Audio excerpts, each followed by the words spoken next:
मुझे तो आज अंदाज़ा हो रहा है कि तू तो पूरी घोड़ी बन चुकी है, तो फिर तू भी घोड़ा बन जाना।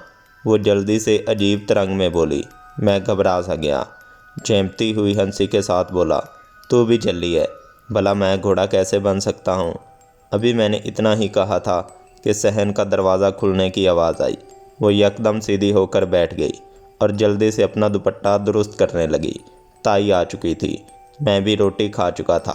रानी अपना सुर्ख चेहरा लिए खाने के बर्तन उठाने लगी तो मैं जल्दी से इसके भरे भरे कूल्हे पर चुटकी भर कर बोला, फिर कब आएगी। वो जैसे खुशी से निहाल हो गई और फोहड़पन से बोली, अब इतना बेसब्राना बन।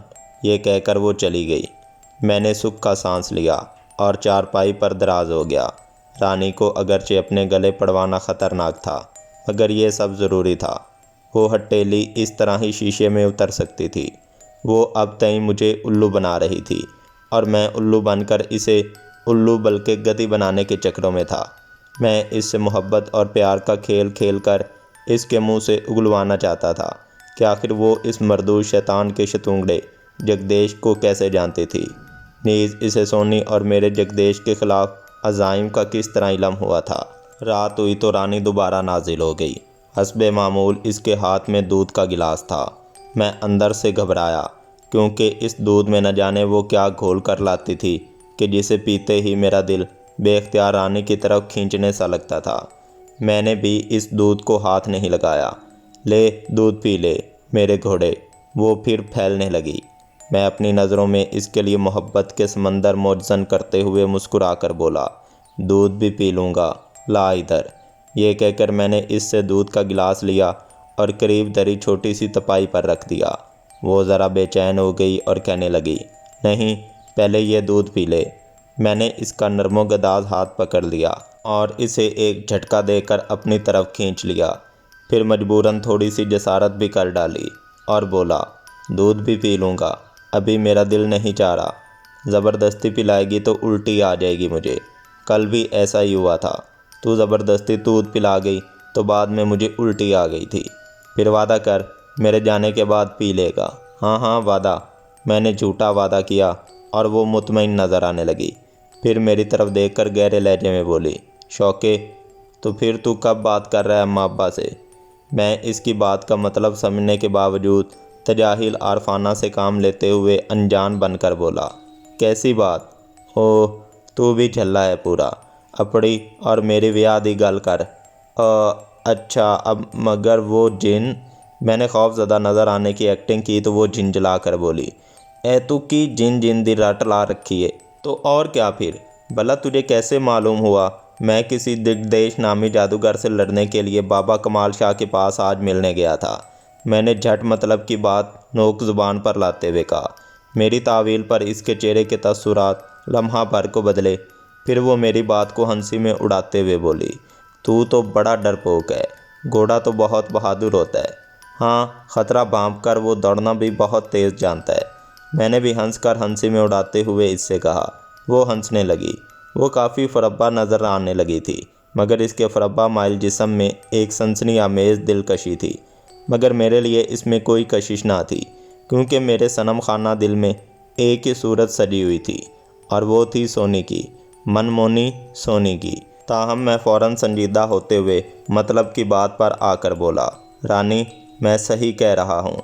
मुझे वाकई जिन्नों भूतों से बहुत डर लगता है।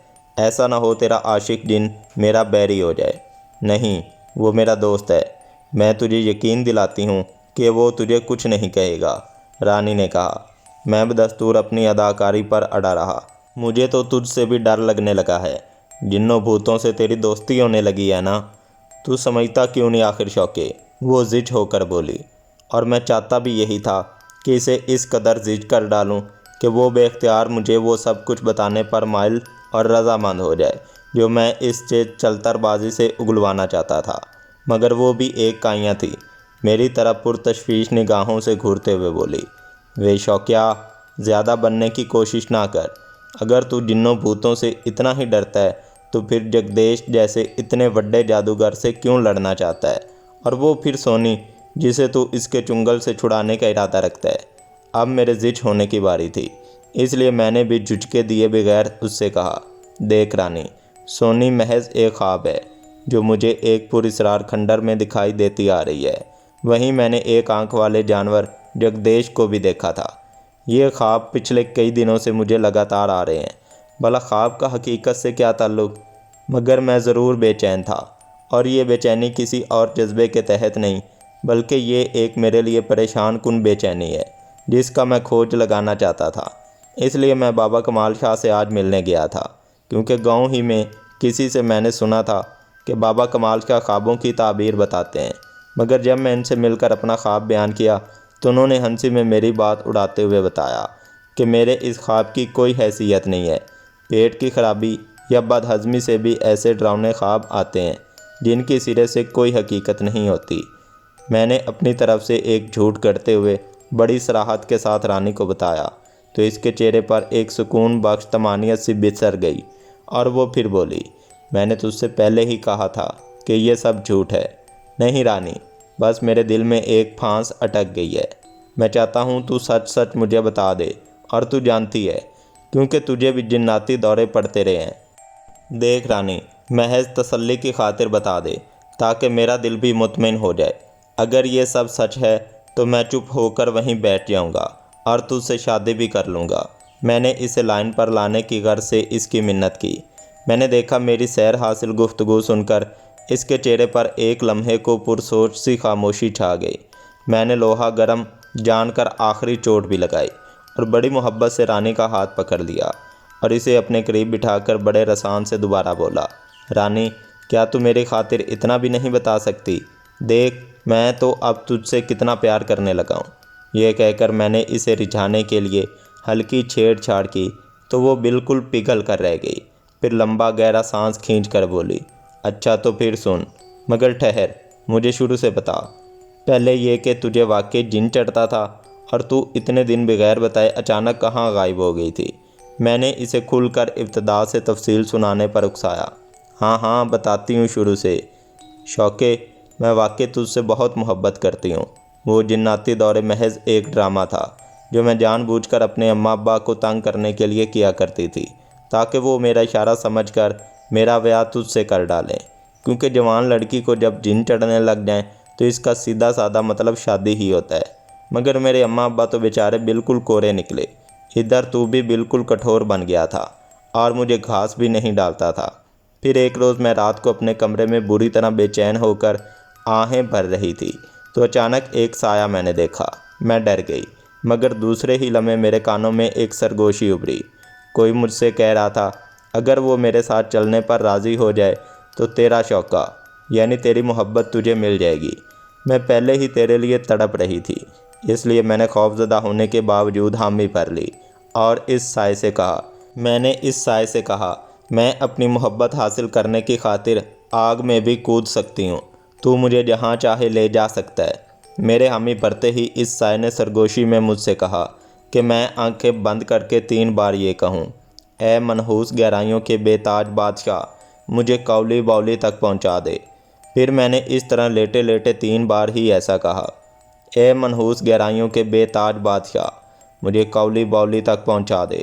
یہ کہنے کے ساتھ ہی مجھے گہری نیند نے آ لیا، اور جب دوبارہ میری آنکھ کھلی تو میں نے خود کو ایک چھوٹے سے گاؤں کی پگڈنڈی پر کھڑے پایا۔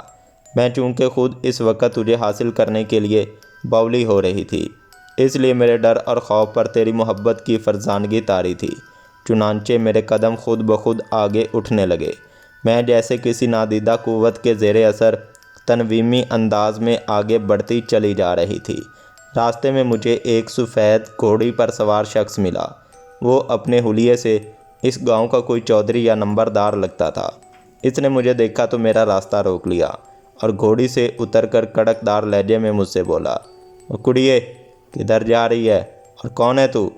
میں ابھی اسے کوئی جواب دینا ہی چاہتی تھی کہ اچانک میرے ہونٹ خود بخود ہلے اور ایک نہایت غصیلی آواز میرے حلق سے ابھری، اوئے چودھری عالم خان، میرے راستے سے ہٹ جا، نہیں تو فنا ہو جائے گا۔ اس چودھری کو بھی غصہ آ گیا۔ اس نے میرے منہ پر تھپڑ رسید کرنا چاہا، مگر دوسرے ہی لمحے میرے دونوں ہاتھ خود بخود حرکت میں آئے۔ میں نے دیکھا میرے دونوں بازو لمبے ہوتے چلے گئے۔ انہوں نے چودھری کا گلا دبوچ لیا۔ وہ گھوڑی سے نیچے آن گرا۔ میرے ہاتھوں کے مضبوط شکنجے نے اس کا گلا دبوچ لیا اور اس وقت تک اسے نہیں چھوڑا جب تک کہ وہ تڑپ تڑپ کر ٹھنڈا ٹھار نہ ہو گیا۔ اس کے مرتے ہی میرے دونوں بازو اصلی حالت میں آ گئے اور ایک بار پھر میرے قدم آپ ہی آپ اٹھنے لگے۔ میں چلتی ہوئی ایک پکے کنویں کے قریب آ گئی۔ یہ ایک پکی اور سیاہ پتھروں والی منڈیروں کا کنواں تھا۔ اچانک میرے کانوں میں وہی سرگوشی ابھری، رانی منڈیر پر چڑھ جا، اندر سیڑھیاں تجھے نظر آئیں گی، تو اس کے ذریعے نیچے اتر جانا۔ میں نے ایسا ہی کیا، منڈیر پر چڑھ گئی۔ کنواں بہت گہرا اور تاریک تھا۔ پہلے تو میں نیچے اترنے سے ڈری، مگر پھر دل مضبوط کر کے نیچے اترنے لگی۔ کنواں اندر سے کتنا گہرا تھا یہ میں نہیں جانتی تھی، میں بس سیڑھیوں کے ذریعے نیچے اترتی جا رہی تھی۔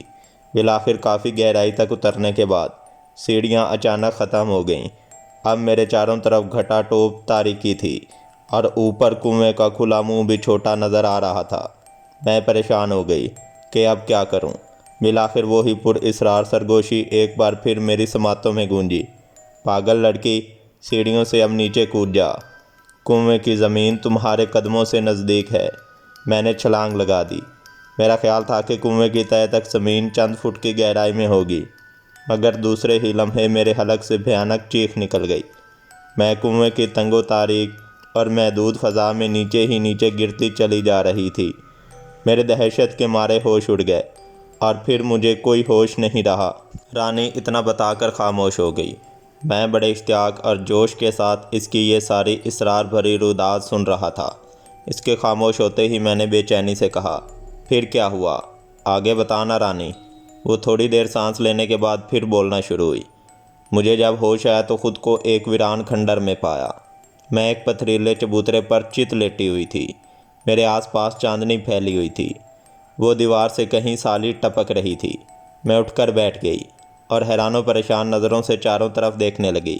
پھر اچانک ایک غراہٹ سنائی دی۔ میں نے ٹھٹک کر آواز کی سمت دیکھا تو خوف سے میری گھگی بندھ گئی۔ وہ ایک ریچھ جیسا جسامت کا کوئی انسان نما جانور تھا، مگر بہت ہی بھیانک صورت کی غیر انسانی مخلوق تھی، جس کا سر انسان کا، مگر اس کی پیشانی پر ایک آنکھ تھی۔ ڈرو نہیں مجھ سے، وہ جانور نما انسان کہنے لگا۔ میں اس آواز کو پہچان گئی تھی، یہ وہی سرگوشی تھی۔ میں نے ذرا ہمت باندھی۔ وہ آہستہ آہستہ اپنی چاروں ٹانگوں سے چلتا ہوا میرے قریب آیا، پھر کہنے لگا، تو شوکت حسین سے شادی کرنا چاہتی ہے نا؟ ہاں، وہ میری پہلی اور آخری محبت ہے، میں نے دل کی گہرائیوں سے اسے جواب دیا۔ تو ٹھیک ہے، میں یہ تیرا کام کر دیتا ہوں، مگر اس سے پہلے تجھے میرا ایک کام کرنا ہوگا۔ وہ کیا؟ تیرا شوکت میری جان کا دشمن بن گیا ہے، اور میں نے اپنے کالے علم سے پتہ چلایا ہے کہ مجھے دنیا کی کوئی طاقت ختم نہیں کر سکتی سوائے تیرے شوکت کے، کیونکہ اسے ایک بہت بڑے اللہ والے بزرگ کی دعا حاصل ہے۔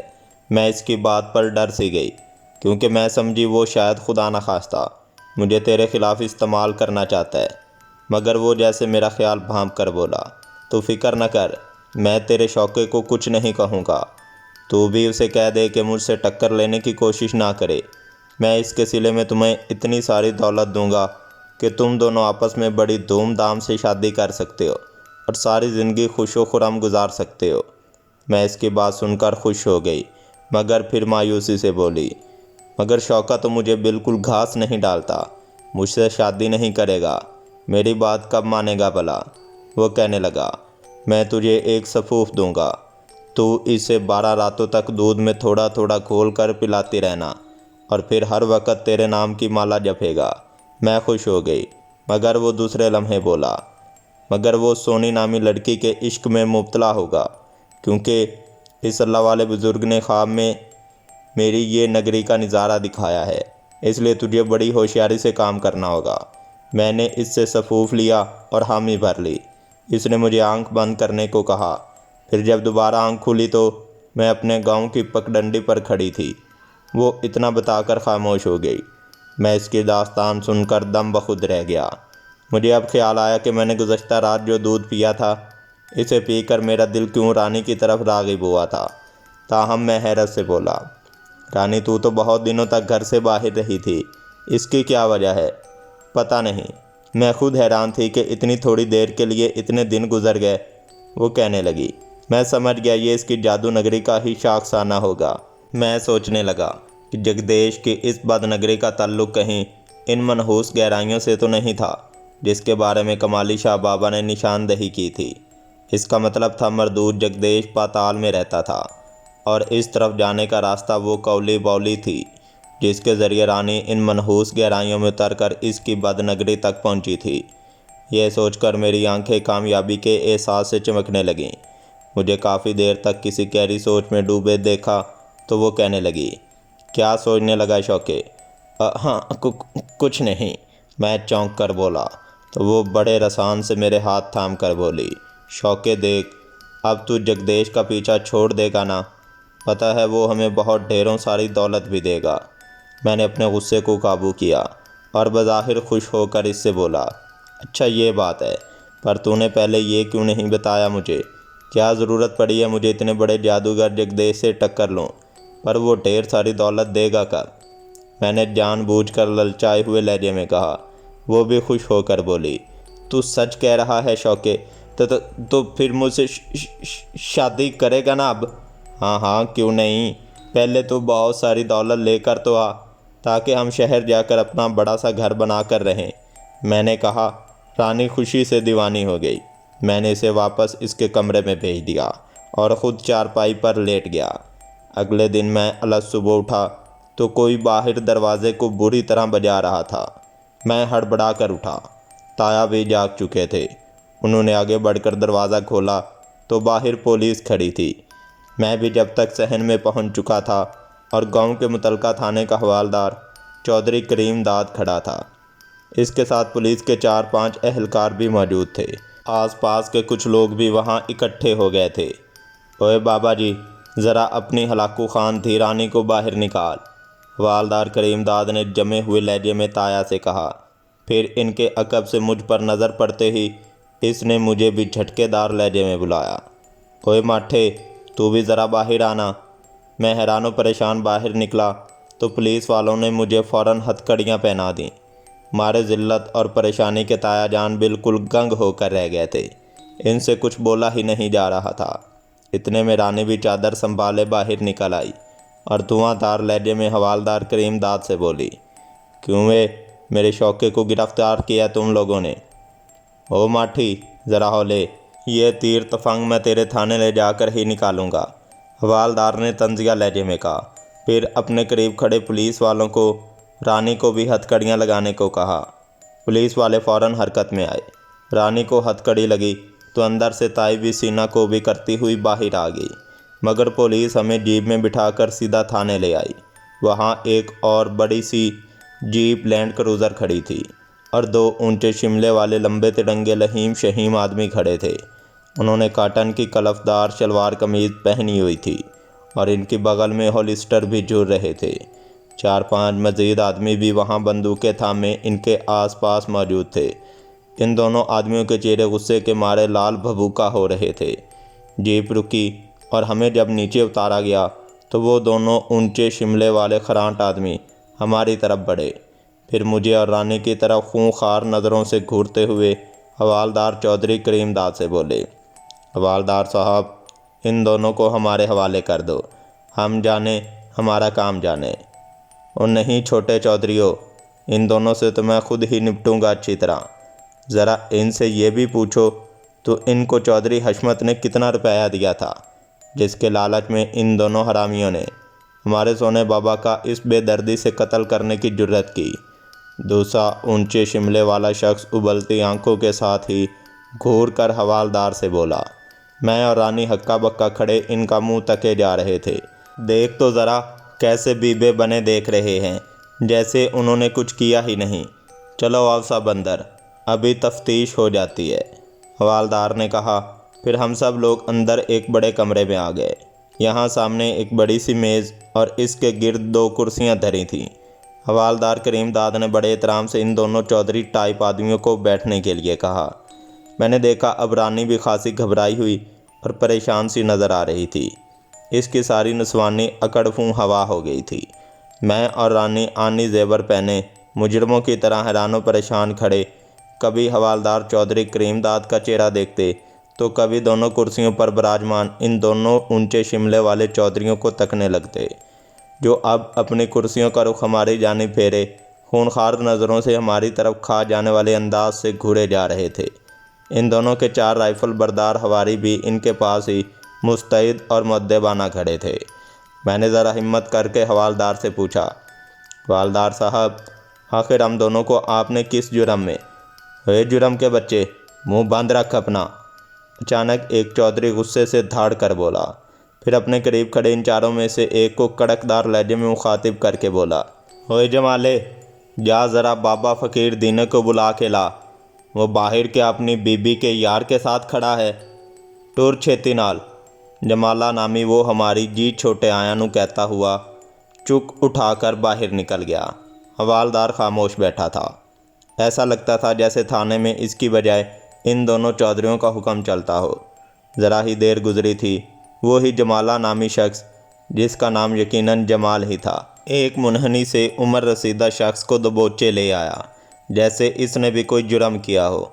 इसके अंदर दाखिल होते ही दूसरे चौधरी ने इसे नज़रों से घूर कर कड़कती आवाज़ में कहा, ओए फ़कीर दीने, ओ कुड़ी यही थी जिस नामुरादी ने हमारे बाबा जी का खून किया था। मैं और रानी इसकी बात पर दहल गए। फ़कीर दीन ने रानी की तरफ इशारा करते हुए जोश से लरजीदा आवाज़ में बोला, आहो जी, यही वो कुड़ी थी जिसने वड्डे चौधरी जी का खून मेरी आंखों के सामने। ये कहकर वो रो पड़ा। ओ हवालदार जी को आगे बता, आगे, पहले वाला चौधरी इसे डपते हुए बोला तो फ़कीर दीन ने अपने मगरमच्छ किस्म के बहते आंसुओं को पूंछते हुए सड़कियां भर कर कहा, मैं इस वक्त वहां से गुज़र रहा था।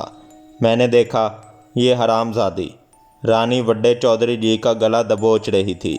मैं वड्डे चौधरी जी को बचाने के लिए दौड़ा तो अचानक मुझे ठुड्डा लगा और मैं गिर पड़ा। मेरा सर एक नोकीले पत्थर पर जा लगा तो मेरी आंखों के सामने अंधेरा छा गया। मुझे दोबारा होश आया तो वड्डे चौधरी जी दुनिया से गुज़र चुके थे।